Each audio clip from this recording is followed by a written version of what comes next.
So about 4 months ago, I had a major leg surgery. I got plates and screws in my leg. That's the edema that's in it. These are my fingers. So a lot of you know I like to run.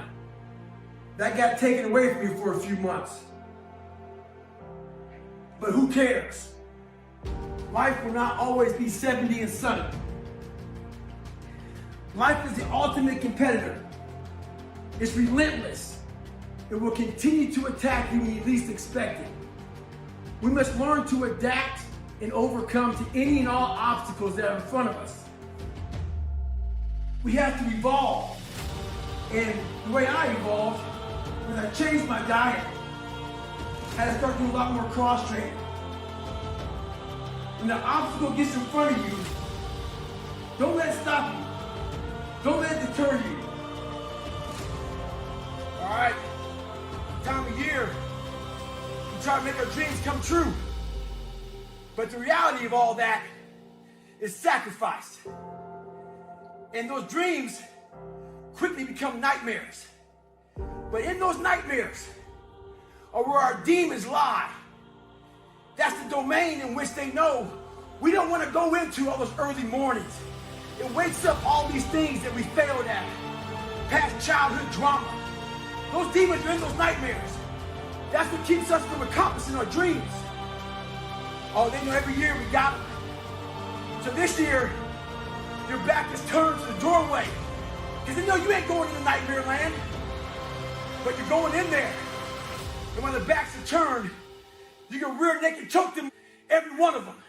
That's the mentality you must have and always have. Stay hard. At the beginning of the year, a lot of you had goals, ambition, a lot of drive, a lot of motivation. Well, it's Easter. It's the middle of April. When I navigate, I put backstops out there to make sure I don't get too far off course.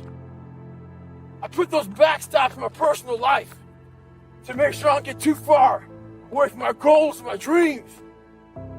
A lot of you aren't proud of who you are. You don't like the person you created. Do what I did. Start from scratch. Create somebody that you're proud of. Stay hard. So a lot of people can live with themselves. That's the first thing. A lot of people can live with themselves, look in the mirror and say, I'm okay with being afraid. I'm okay with going on this easy highway over here. The easy highway has all these signs and directions how to get somewhere. And you have to first be uncomfortable with how you feel about yourself. With that voice that a lot of us like to run away from, we all have it. We all have that voice that's saying, hey man, you know, you're kind of wimping out right now. You're kind of being a little punk right now. But a lot of us say, okay, that's okay. It's okay to tell these little white lies to ourselves. So we first have to face the real you. The real me is David Goggins. The real me is a guy looking at you right now saying, I don't want to be on this show right now because I used to stutter as a kid. And I'm afraid of that. I'm afraid that here in a second, I'm going to start stammering and stuttering and the whole world is going to know that I have all these issues. But that's when I see right now, okay, Goggins, you got to go on the show. That's Goggins. Goggins is saying, okay, David Goggins, you're a punk. Life made you this way. We can't live like this. We can't live in fear. We can't live in judgment. We can't be afraid of what people right now are looking at me saying about me. We cannot be afraid of that. That's Goggins. Goggins saying, all of you who don't like me, who don't want to, and that person then comes in. But you have to be David Goggins and say, man, I'm afraid of this. Life made me this way here. I stutter. I have these issues with reading and writing, and I'm fat and I'm insecure. You have to face that in that dark room. In that dark room is who you are. But in that dark room is where you have to create another human being that walks out of that dark room to face who you are. That's the only way you're going to get over all those things. You have to create someone else. Not like you have two different personalities. It is you. But you have to find strength. And that visualization of almost me cracking out Goggins, like almost like that Superman cape, like I'm coming out a different person, a person who doesn't care about being judged, who knows I'm weak, who knows I'm afraid, who says, whatever you think about me, take it, whatever, I'm here. That's Goggins. In the dark room, you face yourself You realize you want to be better. You realize you don't want to be this weak, insecure person in the world who has all these problems that we all have. We all have. Social media is a great platform to tell you who we want to be, not who we are. So that's where that dark room is. This is about the mind and people discovering the mind, their own mind. And one thing I know is we all have an equation. We all have an equation. Like, I'll talk about 3.14 is pi.